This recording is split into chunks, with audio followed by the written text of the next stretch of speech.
machines can do much more to unleash human potential. Pure possibility. Omron.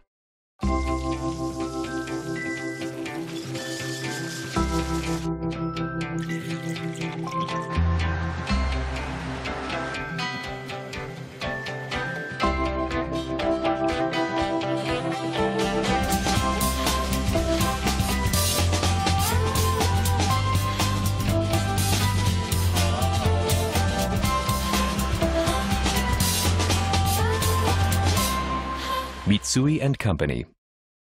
Man, look at all these cars. Hey, have you heard, by the way, the Japanese company Kobelco is working to make the world's cars lighter. So what does that mean? Kobelco is using aluminum and steel technologies to make car parts and bodies lighter around the world. Ah, Japanese technology. The country of karate. Ha! Ha! Ha! Why do we always do that? I don't know. The talk of the world. Kobelco.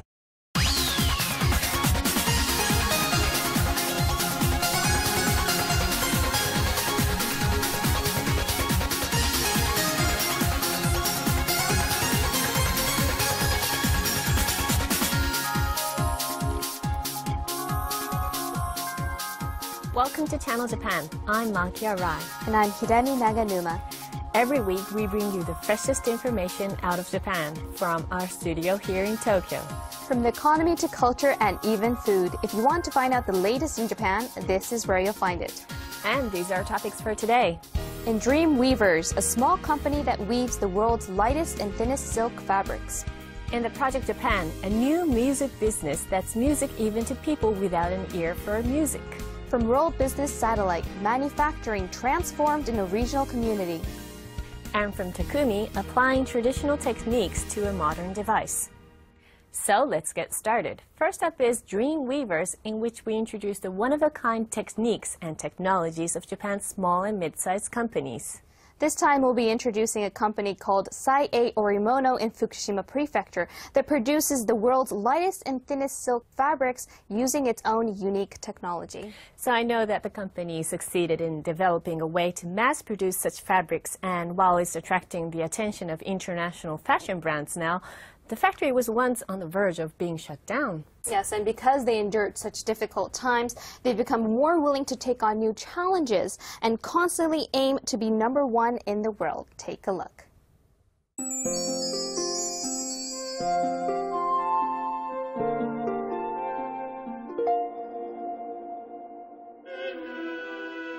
2012, designer Yumi Katsuda unveiled a dress that astounded the fashion world.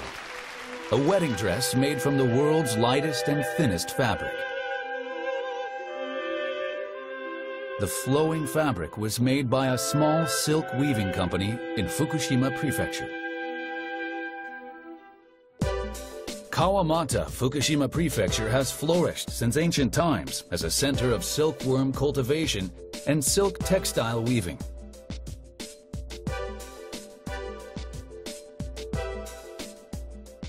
Visiting a silk textile factory in this town is photographer Yu. Sai-A Orimono was founded in 1952. Last year it generated 170 million yen in sales. There are 17 employees, most of who live in the neighborhood and are mothers at home.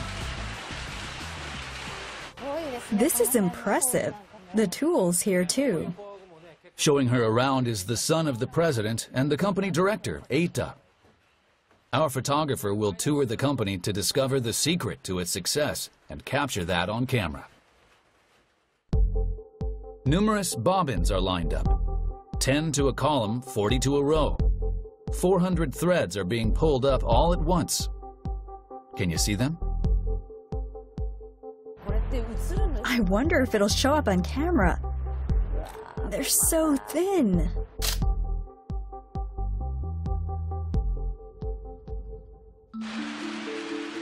The factory has a total of 103 weaving machines. The horizontal threads are entwined with the vertical threads to weave fabrics.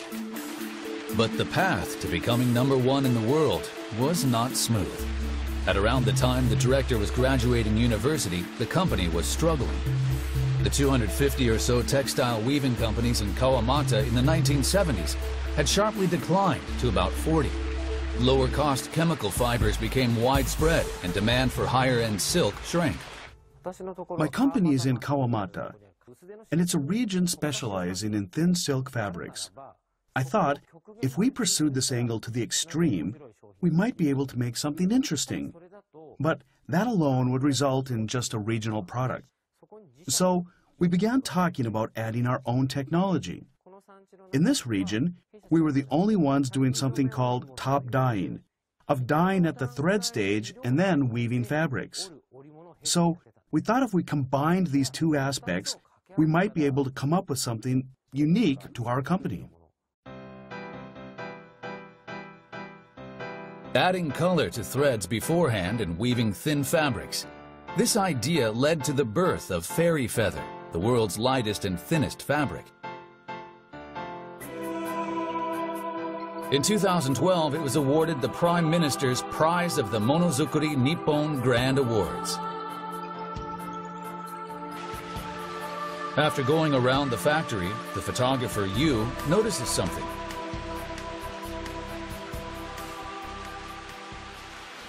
Are there many women working here? Yes. Basically, our weavers, the people who weave the fabrics, are 100% women. There are several who raise their kids while working here. Some even carry their kids on their backs. Hearing that, she aims her camera again. In her viewfinder are women hard at work.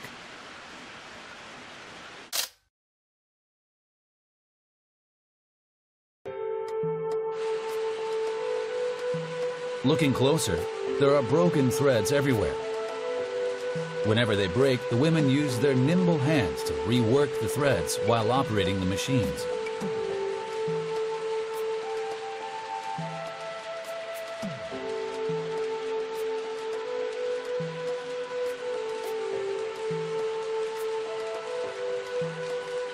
Yu goes into the factory once again and starts snapping pictures.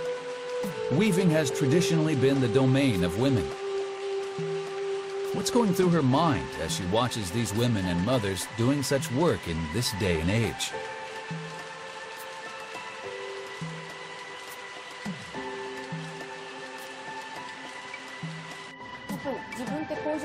I was made to realize again how fascinated I am with factories. The hands of people working are beautiful. The glow of people who are working awakens my photographic desires.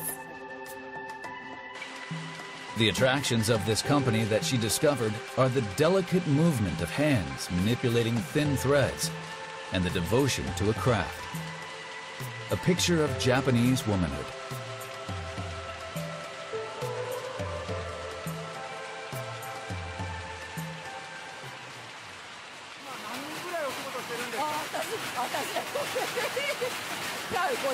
Nearly 60 years. You can't learn this work in just 1 or 2 years.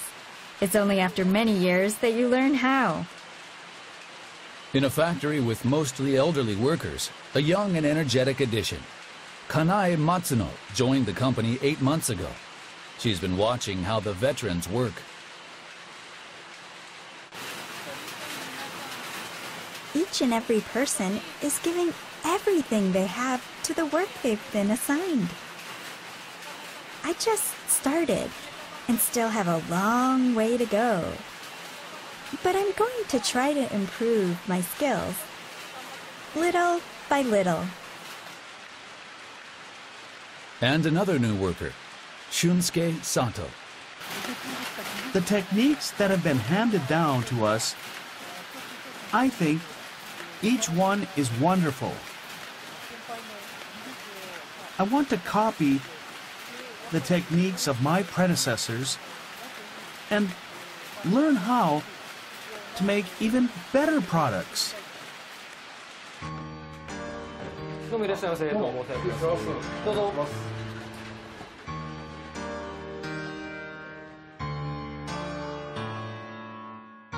Saie Orimono has given birth to a silk fabric unlike any in the world.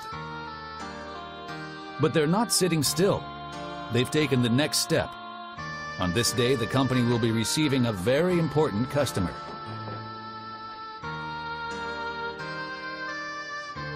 That customer is a major futon maker and its sales representatives. This manufacturer has actually adopted Saie Orimono's silk fabric for its futon for the first time this year. The purpose of the visit is to educate the sales staff about the product. At the same time, the director is hoping to discuss a new business idea. These are threads that have been dehydrated and dried in the shade.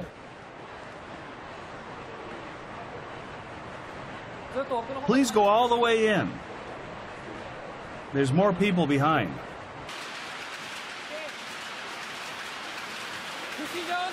The tiny comb-like section is this. These are the weft threads. In the weaving room, his voice takes on a new energy. The visitors are fascinated as they walk around the factory. What do they think so far? The threads are so thin and their handiwork is wonderful. A little after 5 p.m. The director walks alone through the empty factory. He's working on something new. What kind of dream is he trying to weave next?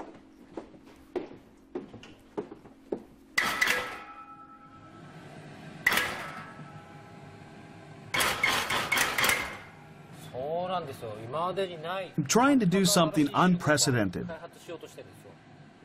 I'm working on a completely new type of silk fabric. I believe there are 3 major drawbacks to silk. First is that it wrinkles easily. Second, 100% silk fabric lacks stretchability. And the third big drawback is that you can't wash it at home. Those are the 3 drawbacks. If I can make a silk fabric that overcomes those factors, that will be a new innovation for the silk industry. Wrinkle-free, stretchable, and washable silk. We're trying to develop a highly functional silk product that incorporates those 3 aspects. A new type of silk fabric. We look forward to seeing it one day.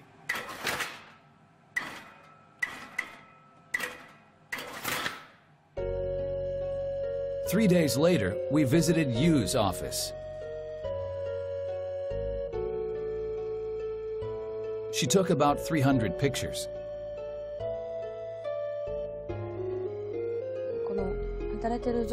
The women working here, I don't know if they truly understand how big a job they're doing.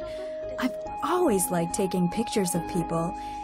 They were all working silently. The sound of the machines was tremendous, so I didn't have much of a chance to speak to them.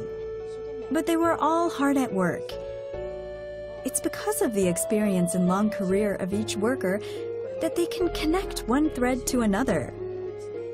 In fact, seeing them do that work left me speechless. The dream of being #1 in the world is an endless pursuit. It's a silk road on which 17 employees continue to walk. There will be difficulties ahead, but they are sure to give birth to silk fabrics unlike any the world has seen. Saie Orimono may be the true dream weaver.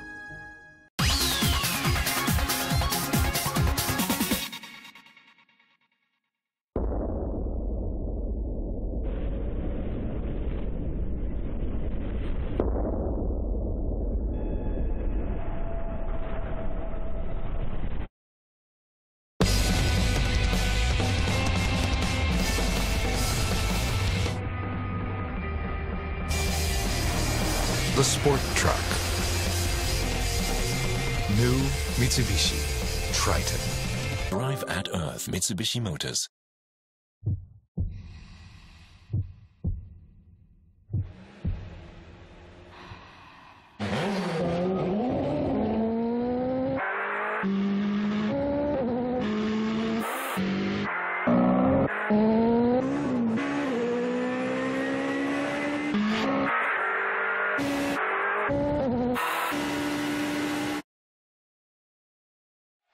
Ginza. Let's go look for Mitsubishi Electric around the world. Singapore. Found it. Jakarta. Yeah! Tokyo. Michigan. Kuala Lumpur. Italia. Mitsubishi Electric.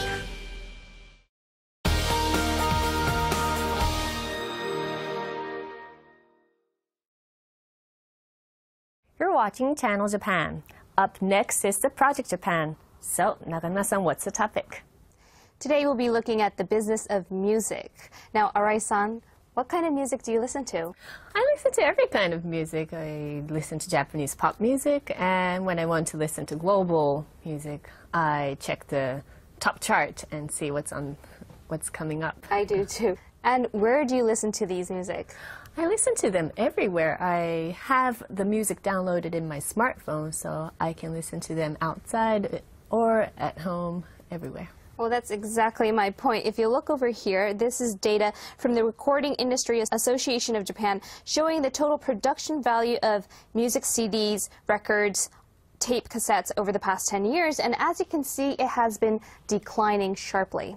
That's not very surprising since I don't think very many people buy music CDs anymore, and most get their music from the internet. And I do too. And it's becoming even more necessary for companies in the music business to not just sell packaged music such as CDs, but also to offer customers a new experience and have them enjoy music in a different form. We take a look at some of the unique initiatives underway. The Project Japan. Shibuya, Tokyo. On weekends, youngsters converge on clubs in the area to listen to their favorite music. At one of them is a long line of people, a popular spot. Inside, there's something a bit strange.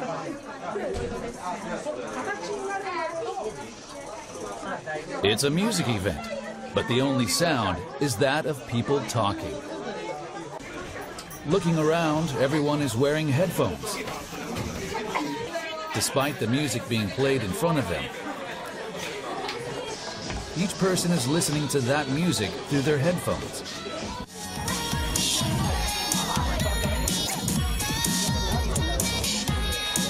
Called Muonfest, or Soundless Festival, it is actually an event to enjoy music as a group using headphones.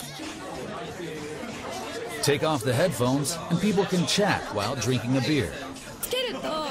With headphones, everyone's moving to the same beat.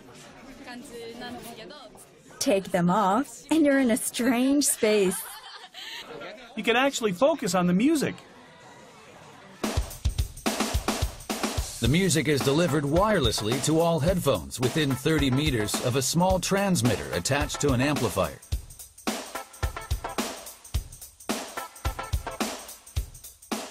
This was organized by a group that holds various events to promote craft beer. Their aim was to create a space where people can enjoy drinking a beer while listening to music. It seems ordinary, but it's actually extraordinary. That's the fun. We want to draw in people who don't usually go clubbing, but are interested in craft beer. They might like the taste or want to go to a place where they can read a book. We think this sort of collaboration is very effective. On regular days, this venue is actually a cafe where customers can relax and read a book. Some people are grooving to the music while reading a book. These two women are reading books on economics.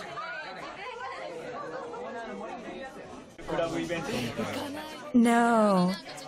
I've been wanting to, but I'm too scared. Here, I can walk in casually.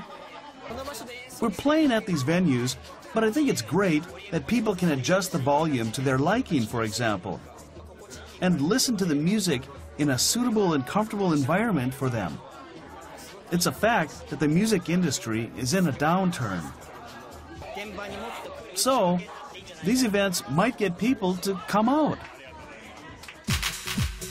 The system for this event is provided by a 62-year-old audio equipment maker. Otsuden is an original equipment manufacturer of audio equipment and headphones for renowned brands. Through that experience, they were able to develop wireless headphones that combine technology to transmit signals without delay or disruption and high-quality audio. Otsuden is focused on made-in-Japan products. While rivals move factories overseas, the company has protected its domestic manufacturing facility and built up its know-how. Headphones themselves are, in a sense, mature products that are becoming increasingly difficult to differentiate. By adding a wireless function, we believe they can be used in many different ways and help us open up entirely new markets. Otsuden is hoping to unearth new demand in a mature market. The company's next target is a slightly unusual place. We received an inquiry from a senior citizen's home. They said that the hearing abilities of residents differ widely. If they adjust the sound of the TV for those with very bad hearing, then they get complaints from others. Society has aged so much, and it's where demand is the greatest. But it hasn't gotten much attention.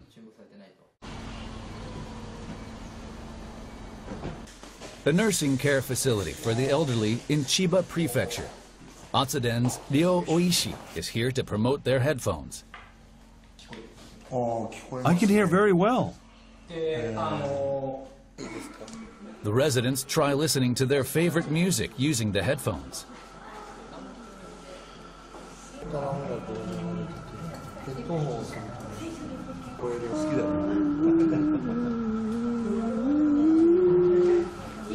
Some hum along, while others move their hands to the beat. Their expressions change when they're listening to music. This might be good. It's very clear. I love listening to music. When they're listening to music, their expressions change. The response was really good. So, we hope to incorporate this in their daily activities. There's another place where music has become instrumental. The main draw of this restaurant is this background music. After switching to a more up-tempo selection of background music, they say they started getting more drink orders. I'm glad it's not music that interferes with conversation, but it really puts me in a good mood. It makes me want to eat some meat. This restaurant is using a tablet-based background music system. It has been adopted by various commercial facilities since March this year. And it's not just restaurants and bars. Inside a large store in the suburbs. This is the music that's playing now. There's a tablet device here too. This store sells various products, including books, cosmetics, and games. They were looking for a system that could play music appealing to a broad range of customers. We believe music is extremely important. From the elderly to young people and women, we have various customers. To create a space for each customer segment, music is essential. This service was developed by Faith, a company that distributes music over mobile devices. Last year, it acquired music label Nippon Columbia. They are aiming to rebuild the struggling music business through online distribution services. The background music is selected by curators who go through 4 million sound sources to find one that matches a particular scene or situation. The concept is a Brooklyn, New York-style bakery restaurant. So, jazz for peak hours and a different genre for other hours. For example, in a shopping center, music to encourage people to shop.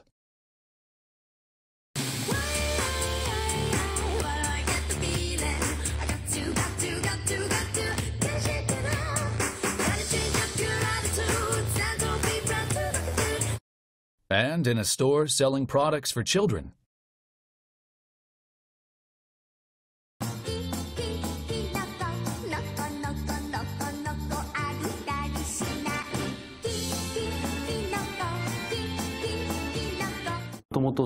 We've heard of a store that changed the music they were originally playing and increased average spending from 2,500 yen to 4,000 yen. With music as a weapon, it's possible to increase sales. The restaurant introduced earlier has started offering a special music service to customers using the device. You can download this music channel and listen to it at home.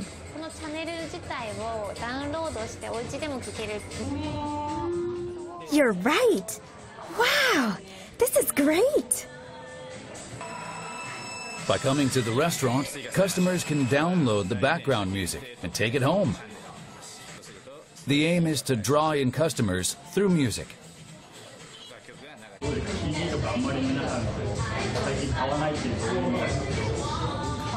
No. I listen to music with apps.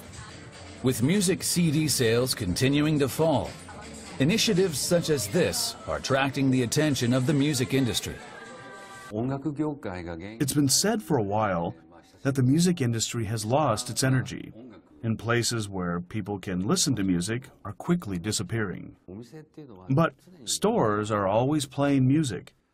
We can take advantage of that and get those customers to buy music. That's the flow we're hoping to create. The music industry continues to shrink. A new way forward may be surprisingly close to the consumer.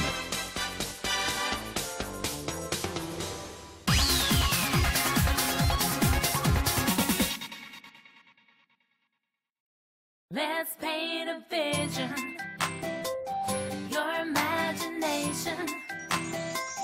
It started moving round the world.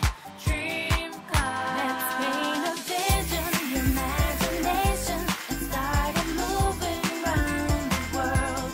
From a sketch on a piece of paper, come together now. Dream car.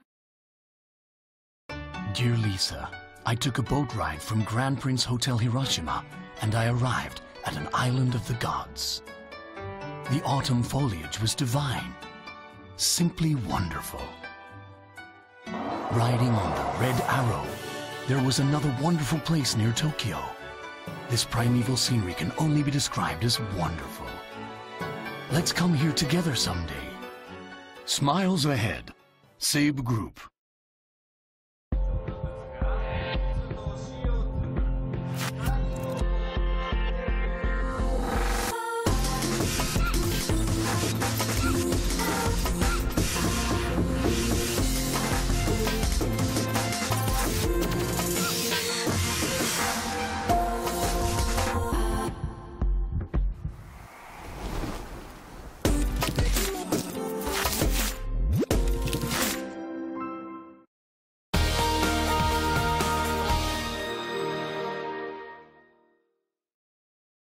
And next, we have a report from TV Tokyo's World Business Satellite. So, what's the topic? First, if we can look at this map of Japan here, Our report today is on Ishikawa Prefecture, which is located in the Hokuriku region in Japan. I know the new Hokuriku Shinkansen line passes through Ishikawa, and it's a prefecture that's been attracting attention as a tourist destination. It surely is. And other than that, there are things that Ishikawa is known for, such as the growing number of high-tech manufacturers moving into the region recently. So why Ishikawa and why now? That's a good question. Ishikawa is actually known in Japan for its traditional arts and handicrafts, so they have various manufacturing techniques and technologies that have been honed over its long history and has a strong foundation of innovation. And also, they have strong work ethic of local residents and has been instrumental in building the manufacturing industry in the prefecture. Also, they say the fact that Ishikawa isn't on the Pacific Ocean coast, where a lot of Japanese manufacturers are located, but on the Sea of Japan coast is another advantage. Yes, that's a factor in helping mitigate risks in the event of an earthquake or tsunami that we saw in 2011. And with many Japanese companies trying to shift their production back in Japan, manufacturing is undergoing a transformation in such regions. Take a look.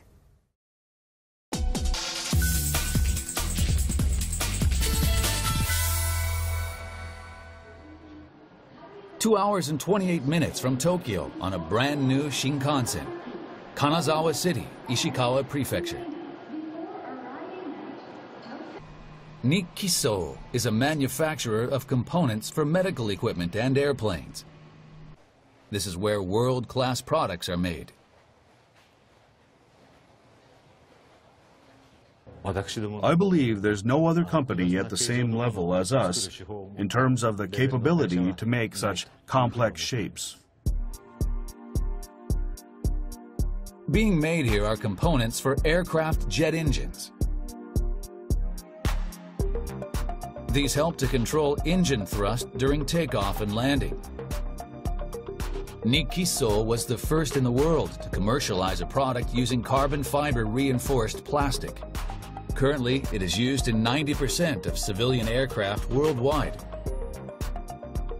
What's more, we're making hemodialyzers. Our market share in Japan is more than 50%. Worldwide, it's about 20%. The company will move production of such medical equipment and aircraft use components from Makinohara, Shizuoka Prefecture to Kanazawa and start full-scale operations next month. This plant will be responsible for more than 70% of the company's domestic production by value. But why did they decide to move here in the first place? There's a more than 80% chance of a major earthquake in the Shizuoka region in the next 30 years. It would be a problem if we aren't able to make products needed to save lives. Earthquake-related risk diversification. The possibility of an intensity 6 or bigger earthquake in the next 30 years is estimated to be higher on the Pacific Ocean coast than on the Sea of Japan coast. The possibility of a major trembler in Kanazawa is said to be about 7%. Another factor is that expenses for electricity needed to run the factory are about 20% lower than other regions. Hydropower makes up a large proportion of the local utility company's energy mix, making the area less vulnerable to nuclear plant stoppages. Nikkiso isn't the only company interested in moving to Ishikawa. Japan Display, a major manufacturer of LCD panels used in smartphones and other devices, announced in March this year that it would invest 170 billion yen to build a new plant in Hakusan.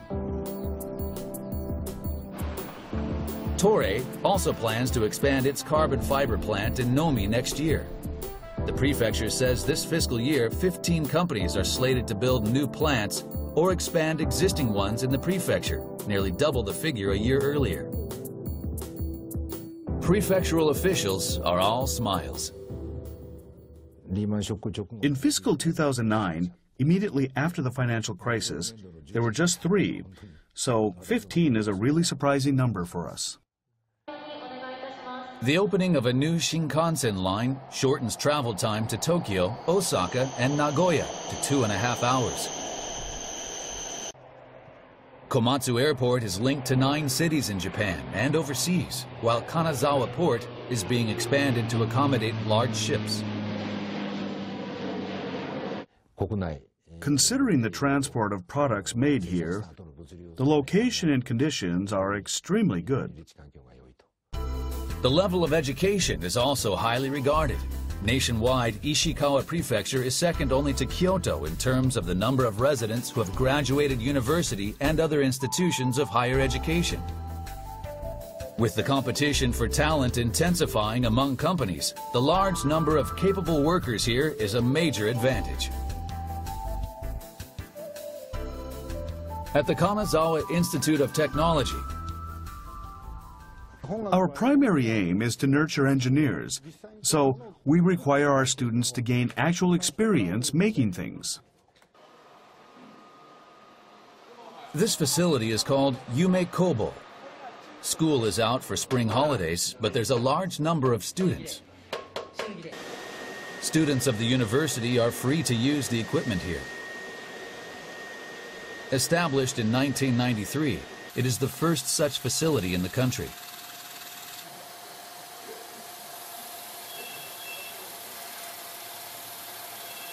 I've always liked making and processing things. The facility is what attracted me and made me come all the way to this prefecture. The university is among the top-ranked schools in various national competitions held each year, such as robot making. The students are said to have a good reputation among companies, and 99.3% of graduates land jobs, among the highest nationally. Many big companies have been coming into Ishikawa Prefecture. We hope to nurture students that companies are looking for and match them with suitable employers. One company leveraging the power of Ishikawa to bring back manufacturing to Japan is major construction equipment maker Komatsu. The company has installed a biomass power generator that burns local forest thinnings and is planning to begin full-scale operations next month. Electricity procurement will be halved, helping to curb costs. What's more, they have been slowly shifting some functions of headquarters to the prefecture to increase local recruitment. The company believes it can benefit from the lower cost of living and raise competitiveness. Tsubasa Hashimoto works in the development department. He's a graduate of the Kanazawa Institute of Technology. I was hired by Komatsu as part of a local university recruitment drive. They started the program in the year I graduated. Until then, university graduates would be hired by headquarters in Tokyo and then dispatched to offices and plants around the country. In 2011, they began hiring locally, even for plant work. So Mr. Hashimoto, who wanted to remain in the area, decided to apply. In terms of the salary system, it's the same nationwide. So, if the pay is the same, I can live more comfortably in Ishikawa compared to Tokyo. The Awazu plant in Komatsu has actually been attracting attention for family-friendly policies. Women employees at Tokyo headquarters have an average of 0.7 children. But here in Ishikawa, that number is more than double at 1.9 children. I think so. Many people live with their parents. And you have relatives who live close by, who can help out. An environment which encourages women to continue working after giving birth is also helping to solidify the workforce. What's more, the rise of component companies has allowed the prefecture to demonstrate its strengths as a manufacturing center. Ishikawa Prefecture as a whole and areas near Komatsu City are home to machinery makers and other partner companies with strong technical capabilities. If we can enhance the development capabilities of Japanese manufacturers, and export more products around the world, domestic manufacturing can still continue growing. As companies shift production back to Japan, Ishikawa is being seen as a model for the country to re-establish itself as a manufacturing powerhouse.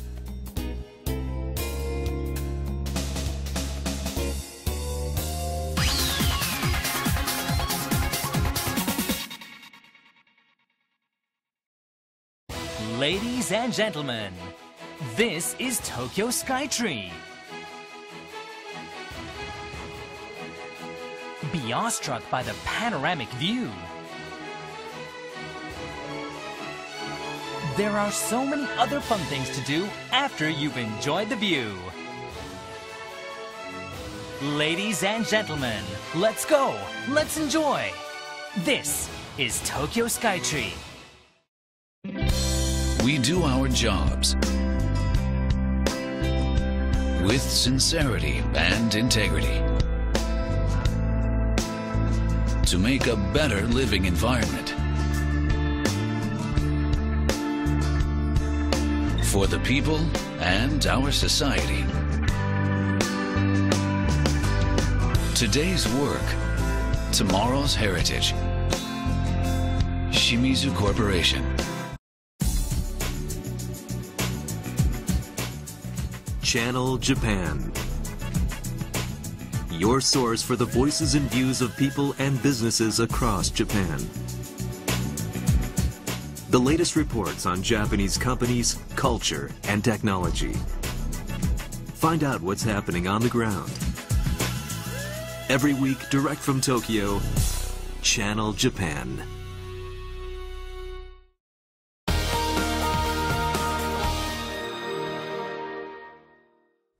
You're watching Channel Japan. Next, we bring you a segment called Takumi from Science View, a program produced by NHK that introduces the latest developments in science and technology in Japan. So, who's our Takumi today? Our Takumi applied traditional Japanese techniques to improve modern device. Take a look at this. There are emergency lights, and there doesn't seem to be any difference with the lights you see in the subway stations and office buildings. So what kind of techniques is being used? Well, emergency lights have to work in any situation, even though there's a major disaster or blackout. In that case, the lights will go out too, and finding an exit will be impossible. Yes, exactly. So our Takumi this time adopted a traditional technique used to make Arita ware to develop emergency lights that glow without any need of electricity. Take a look.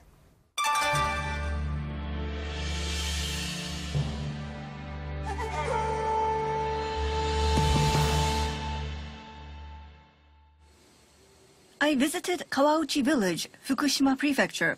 Located in the Tohoku region, the village is surrounded by nature. Hi, Michelle. Take a look at this. At first glance, there's nothing unusual about it. But it's actually made using a very innovative technique. Today, I'll introduce you to a Takumi or innovator who came up with this special product. Let's go find out. Today's featured product is made here at this factory. Hello, I'm Michelle Yamamoto. Hello, I'm Iwamoto. What kind of products do you make in this factory? We're making something very unique. Let me show you around.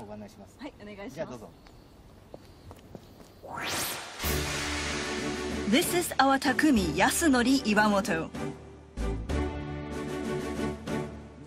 We were shown the company's product.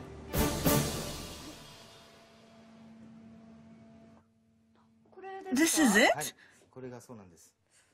There doesn't seem to be anything unusual about it. So now I'm going to turn off the lights. I want you to watch what happens to them.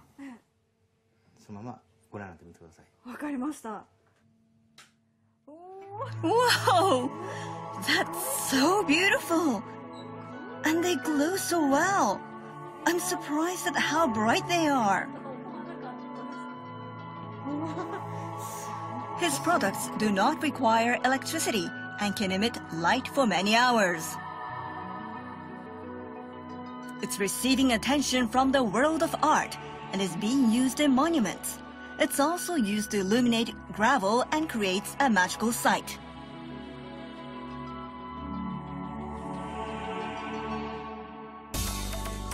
The Takumi also used this photoluminescent technology to develop evacuation guidance signs. Standard evacuation guidance signs are made with synthetic resin and require electricity.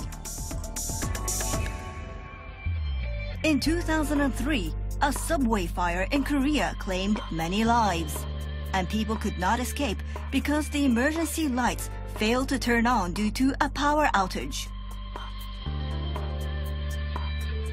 In light of this incident, Japan approved photoluminescent evacuation guidance signs as fire safety equipment.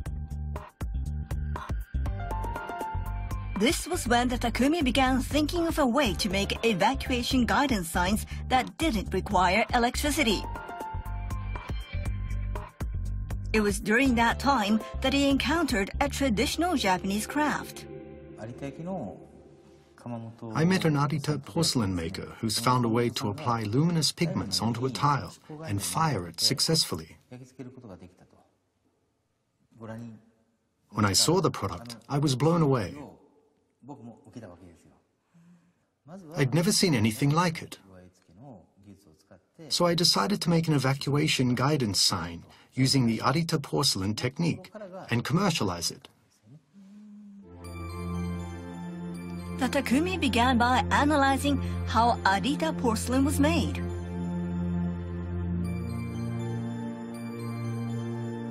Arita porcelain is molded, bisque-fired, underglazed, and then dipped in a glaze called wagusuri.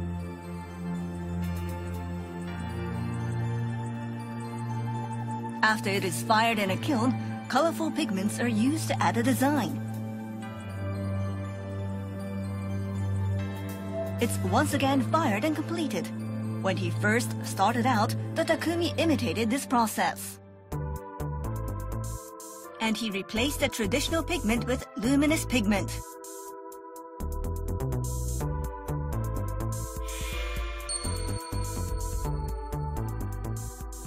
He applied both the luminous pigment and the glaze to the tile and fired it.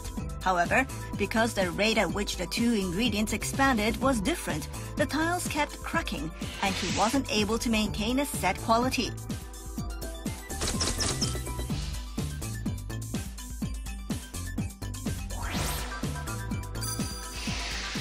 After making numerous improvements, the Takumi developed a method for molding it together and solved this problem. The method is a company trade secret, but this durable photoluminescent porcelain took close to 10 years to develop. The molded product is dried, then placed in the kiln. It's fired at a temperature of 800 degrees Celsius for 24 hours. The product is then cut to the required size and the process is complete. We asked Takumi what he focused on the most during the development process. My focus was on creating a product that achieved a certain quality, but I'm not stopping here. I want to pursue it even further.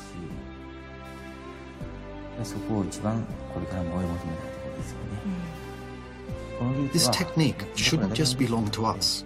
It should belong to Japan as intellectual property. I want to create made-in-Japan products. And that brings us to the end of this edition of Channel Japan. We have much more in store for you, so join us again next time.